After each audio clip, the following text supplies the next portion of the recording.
Welcome back to the Young Professional Survival Guide, the series where I share the career advice I wish someone had given me earlier. Today, we're talking about something almost everyone experiences, even if you're at the top of your career, but something we rarely openly discuss, and that's imposter syndrome. If you've ever thought, they've been here longer than me, so they must be right. I can't believe they're paying me this much money right out of college. I don't want to speak up because I might get it wrong. My ideas probably aren't good enough. I'm just going to keep quiet. I really should know more by now. Or maybe you've sat in a meeting feeling completely lost. Everyone else knows what they're doing except me. I'm here to tell you, you're not alone. Imposter syndrome feels different now, but I'm going to let you in on a little secret. I still experience it, and most executives do too. We just handle it differently when it shows up. I came from nothing and I didn't go to the right school. I didn't have a powerful and influential network, and I was often the only woman in the room in a male dominated technology industry. Because of that, I convinced myself that other people were smarter, more qualified, and more deserving of being there than I was. The interesting thing is that nobody told me that I didn't belong. I told myself. That's what imposter syndrome does. It creates an internal narrative that says, you don't belong here. Everybody is going to eventually figure it out. And when they find out, they're going to kick you out. Here's what I wish I'd learned earlier. First, experience and tenure are not the same thing as being right. Do people who have been at the company longer have valuable context? Absolutely. Listen and learn from them. But just because someone has been at the company longer than you doesn't mean that they're automatically correct. You bring something incredibly valuable, and that's a fresh perspective. You can see things when others may have developed a blind spot. Maybe you spot an inefficiency that others no longer notice. Your natural curiosity to learn is a superpower. It allows you to ask questions, challenge assumptions. Instead of saying, that's just the way we've always done it, you can ask, why? Second, stop beating yourself up because you don't know everything. You were hired because someone believed you had the potential to learn, not because you already knew every answer. In fact, that was one of my hiring litmus tests. I would ask questions to see how the candidate thought in real time. I wanted to know if the person I was interviewing had the ability to learn, develop, and grow, not that they already knew it all. If you knew everything about your job on day one, the role probably isn't going to challenge your growth. Your early career is supposed to feel uncomfortable.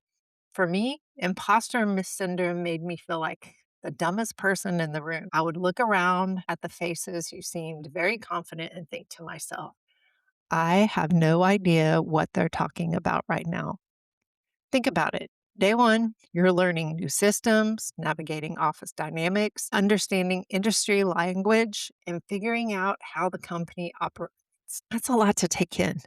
Feeling uncertain during that process doesn't mean that you're failing. It means that you're learning. Take notes and write down an acronym, a process, or something that you just don't fully understand. Be curious. Ask your boss or a peer to explain. There are no dumb questions. Third, speak up before you feel completely ready. Early in my career, I would wait to share my idea only when I was 100% certain it was a good idea before I spoke up. Sometimes by holding back, it meant I waited too long. Could be that someone else claimed my idea as their own. Great ideas can come from people who have been at the company less than 6 months. Don't mute yourself just because you feel you haven't earned the right to speak up. 100% certainty rarely comes. Advancement comes faster to those who speak up. They ask thoughtful questions and they don't worry about making mistakes. They contribute and learn publicly.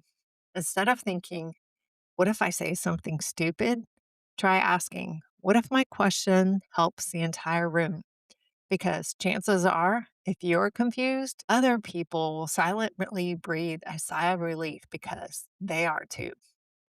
Finally, imposter syndrome loves to create stories where we ignore our accomplishments and focus exclusively on our gaps. Build what I call a confidence file and refer to it in times when you doubt yourself. In this file, keep reminders for yourself about how great you really are. This is not the time to be shy or modest. Save everything, positive feedback. Write down successful projects.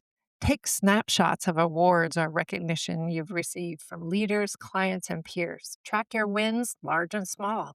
Pat yourself on the back and document the difficult situations you navigated. When self doubt shows up, don't argue with it emotionally. Take a look at your file and challenge it with evidence. The facts matter, the actual facts, not the story you're telling yourself.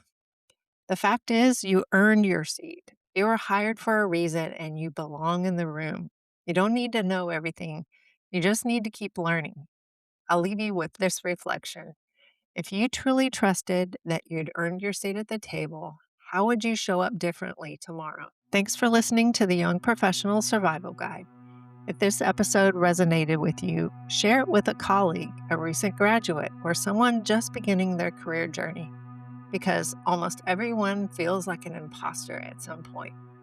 The difference is whether we allow that feeling to keep us silent.